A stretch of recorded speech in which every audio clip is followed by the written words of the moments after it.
Free Hugs by Dr. Dippy. Chapter 1. Free Hugs. It was another sunny day in Ponyville, its citizens walking about, exchanging pleasantries, and buying produce and everyday needs from the market. A particularly ditzy Pegasus was happily strolling along, minding her own business, while someone, somehow, failing to notice the occasional crate or pony being knocked to the ground in her wake. To everyone's relief, the gray pony finally found the stall she was after and came to a stop. She looked at the apples for sale and licked her lips hungrily, eyeing the produce. "Well, howdy, Dippy," greeted the stall owner, an orange earth pony with a Stetson sitting atop her head. Hey, Applejack," responded Dippy with a large grin. "What can I get for you today?" The gray Pegasus looked at the wide selection of apples for sale, scrutinizing them with her wall-eyed stare. She hummed. I think I'll have 3 Golden Delicious and a couple of galas today. Coming right up."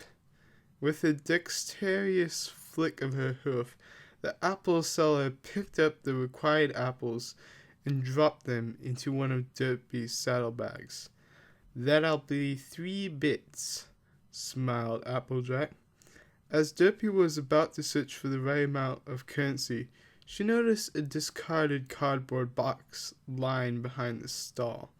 The Pegasus let out a huge gasp as she pointed out her hoof at the object. How much for that box, Applejack?" she stammered, her excitement apparent. The mare looked around confusedly and spotted the large, flimsy cardboard box. Turning back, she stared at Dippy with a raised eyebrow. Well, I wasn't really selling it. I just used it to carry some items with me to the market today." "I'll give you 5 bits," shouted Dippy. "No, it's okay. All right. You drive a hard bargain. 10 bits. The Pegasus threw the money at Applejack before she could respond and flew around the stall to snatch the object. Dippy then zoomed off into the sky, cardboard box dangling from her hooves. Applejack stood there for a minute before sighing and calling out to the next customer in line. It was going to be one of those days, wasn't it? Crash landing through the open window of her house, Derpy rolled to a stop and placed the box on the ground. With a giggle, she rummaged through some drawers until she found what she was looking for, a black marker. With a squee, the pony took off the lid and, using her mouth, started to write on the front flap of the box. Mom, what are you doing?" came an inquisitive voice from the kitchen. Standing in the doorway was a small unicorn holding a half-eaten slice of toast in her magic. Derpy gave her daughter a cuddle. "You'll see, sweetie," she announced before flying out the open window. 10 minutes later, Derpy placed the box down in the market square between a carrot stall and flower stall. Both vendor ponies turned to look curiously at the friend's antics. Derpy smirked triumphantly and then stepped into the box and sat down with her snout poking over the top. Her tail wagged as she smiled happily. Both the 2 stall owners looked at one another and then walked towards her. "Derpy, what?" was all Carrot Top could say before she read the words written on the front. "Free Hugs." "You're giving out Hugs? Asked Roseluck, who came to stand next to Carrot. Yep, exclaimed Derby, but not just any hugs. Free hugs. Carrot and Rose looked at one another in bemusement.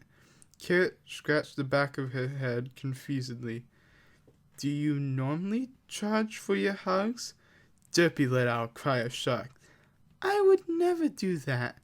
So then why specify that they're free? So that every pony knows that they are. Carrot looked at Derby, and Derby looked at Carrot. Carrot Top shook her head as she walked back to her stand. You do you, Derby. Roseluck stepped forward and smiled at her friend. I'd like a free hug, Derby. Derby cheered and wrapped her arms around Roseluck. My first customer! Roseluck laughed and then broke her the hug. Anyway, I'd better go back to my stall. See ya, Derby. Have a great day, Roseluck. Roseluck walked back to his stall with a smile. Derby sat down inside the box and waited for her next customer. Around 30 minutes had passed, and while a few ponies looked at Derby's box with interest, no one had actually come over for a hug. That was until a pink pony appeared. Ooh! Hiya, Derby! You giving out free hugs? Exclaimed Pinkie Pie, the town's premium party pony. Apparently it needs to be specified that they're free, called out Carrot Top from his stall. Of course it does, so every pony knows that they are, giggled Pinkie. Carrot Top groaned and put a hoof to her face.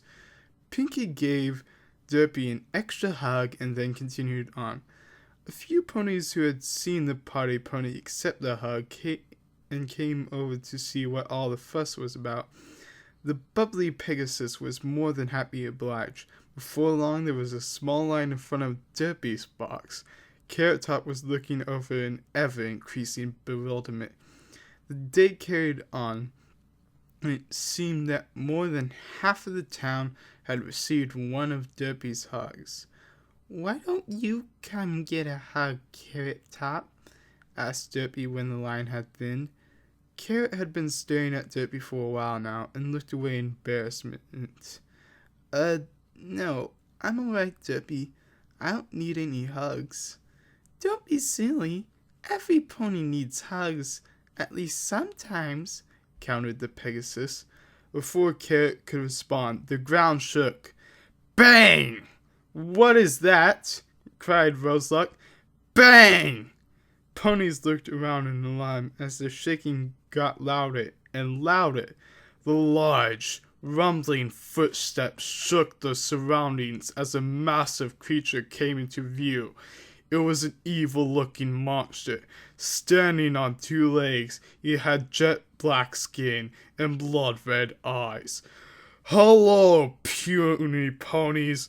I have come to your nation to destroy what you hold dear, and laugh as your dreams shatter this quiet afternoon. There was a pause, and then all the ponies in the area scampered, screaming all the while. Doors slammed, and windows were boarded up, but you could just make out ponies peeking out from this safety. The only one who hadn't moved was a certain gray Pegasus. Hiya, she spoke. The massive creature stomped to the pony in a box and towered over her. Carrot Top was watching from the side of the house in horror. Ah, is this my first victim of the day? The beast bellowed. If by victim you mean victim of hugs, then yes. The big hulking mass stopped for a moment. Before squinting at the words written on the box, he mumbled the words to himself. Free hugs? That's right, free hugs, smiled the Pegasus. Why would I, the great Gremio need a hug? Well, everyone needs a hug sometimes, even big scary creatures like you. The monster paused for a second, obviously quite confused as to why this pony was not just running from his presence, but seemingly happy to be talking with him. Well, he spoke at last, I haven't really hugged anyone in a long time. Debbie looked shocked. Really? This needs to be fixed right away. The huge hulking monster looked like he wanted to rebuke his statement, but before he could, the Pegasus had put both arms around one of his legs in a hug. He was speechless. He had crushed many towns and civilizations on his way here. He was a monster, plain and simple. He was the fear that wrapped itself around the hearts of many. He was alone. Before the great Grumio Zul knew it, he was bawling his eyes out and babbling to the Pegasus. I'm so alone.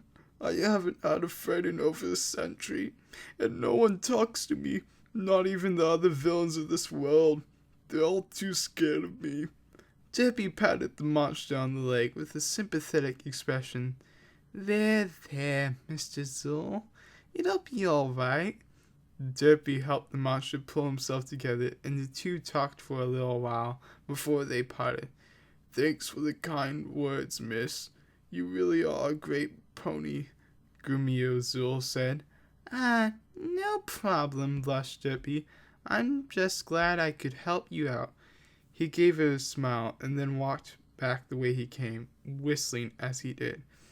As he disappeared over the horizon, Twilight and her friends all ran into the scene, and a battalion of guards behind them. Where is he? Called Twilight, out of breath. Who? Asked Derpy. Grumio Zul, the great destroyer. Get into hiding, Derpy. He's around here somewhere, cried Twilight. Oh, it's all right, Princess Twilight. Mr. Zul just left. He just needed a good hug is all. What? Roseluck walked out of her hiding place behind a bin and came over, looking like she was about to cry. It's true, Princess. It was so horrible. He was going to destroy Ponyville, but then Derpy gave him a hug, and that changed his mind. Twilight seemed unable to find the words to respond.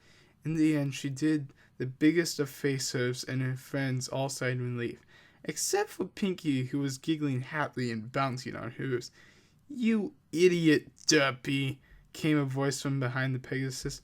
Looking around, Derpy saw Carrot Top standing there, her eyes tearing up and her lips trembling. You could have been hurt. Derpy walked over to her friend and looked at her sympathetically. It's all right, Carrot Top. There.